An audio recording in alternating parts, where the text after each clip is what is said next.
Joining us now is mental health advocate, public speaker, the author of From Broken to Beautifully Broken, Ella Shea. Welcome to Wake Up with Marci and Hilary. So nice to meet you guys. I'm so excited to be here. Thank you for having me. So really quick, I have to ask you, From Broken to Beautifully Broken, what an amazing title to the book. Thank you so much. It resonated so much with me. Oh, I'm Where so did glad to hear that. How did you come up with that? So, I actually, in March of 2022, I entered an eating disorder program at Robert Wood Johnson. And that's sort of where my book evolved. But essentially, I learned that all of the things in my life that I thought had broken me really didn't have to make me a victim. I can use those experiences as something to learn from and to grow from. And we're never going to be 100% perfect. We're never going to be this best version of ourselves where there's no flaws or no issues. So I thought, why not be beautifully broken? So I've noticed my flaws, I'm working on them, and even though I have them, I'm still beautiful. And I think everyone can be the same. So that's where the title came from. That message is so important, and you talk often about self-care. Yes. And how do it's an overused concept right now. It is. And you have a different take on it. How do you really get someone to start to understand how important self-care really is? So I think when people think of the word self-care, it's sometimes confused with being selfish, especially as a parent or a spouse. To take time for yourself and close the bedroom door for 5 minutes. You may feel like you're not doing your job as a parent, you're not doing your job as a mother.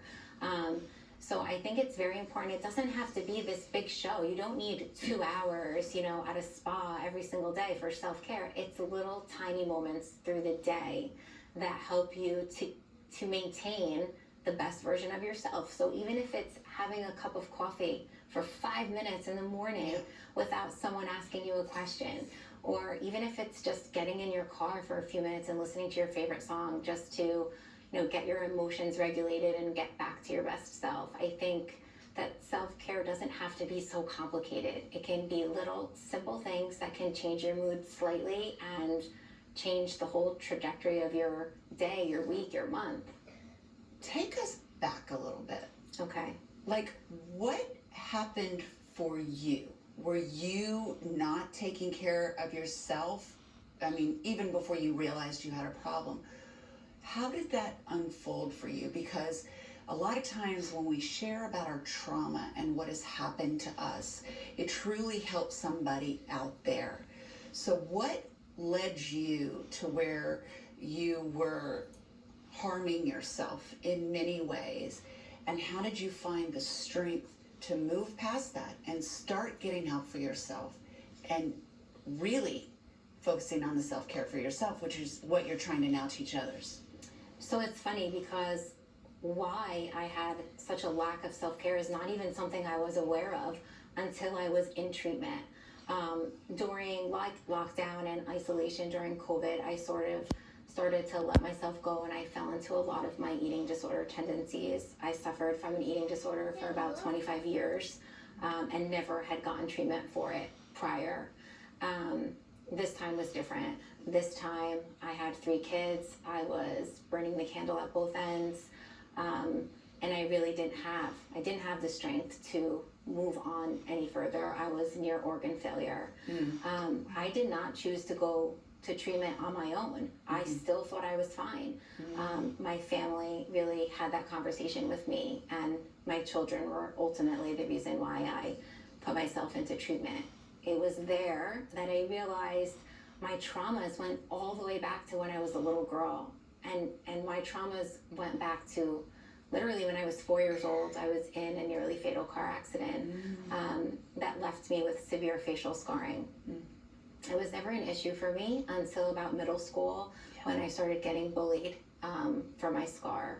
And that continued pretty much up until high school. I had a lot of anxiety involved with, being bullied, a lot of depression. I didn't really understand those emotions because talking about them out loud. There was a lot of shame associated with those feelings, and there was a lot of stigma associated with them, so I sort of kept them to myself. And instead of getting the proper help that I needed, I chose other avenues, other vices. Right. And that's what we do. We cope in other ways, and we end up hurting ourselves even more. So what do you hope that people get through your book? I want them to know that it's okay to use your voice. So I hope that my book is the voice for somebody who hasn't found theirs yet. I want them to read my story, find a relatable moment, and think to themselves, I can do this. I can find my voice. I can use my voice to advocate for myself.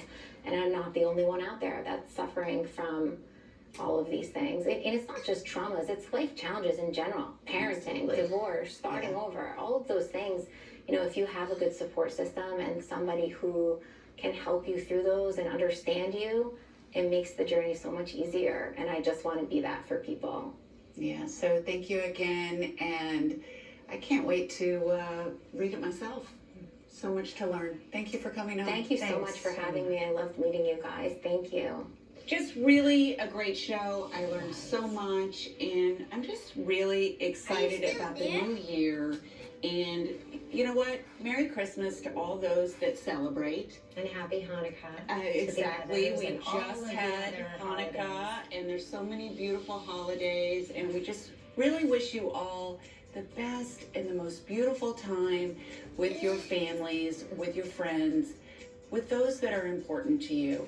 But remember that you are the most important person. Remember to be kind to yourself and kind to others. And wake up to all those possibilities that are coming your way in this new year. Merry Christmas, happy holidays, and happy New Year, everyone. See you soon. Happy New Year.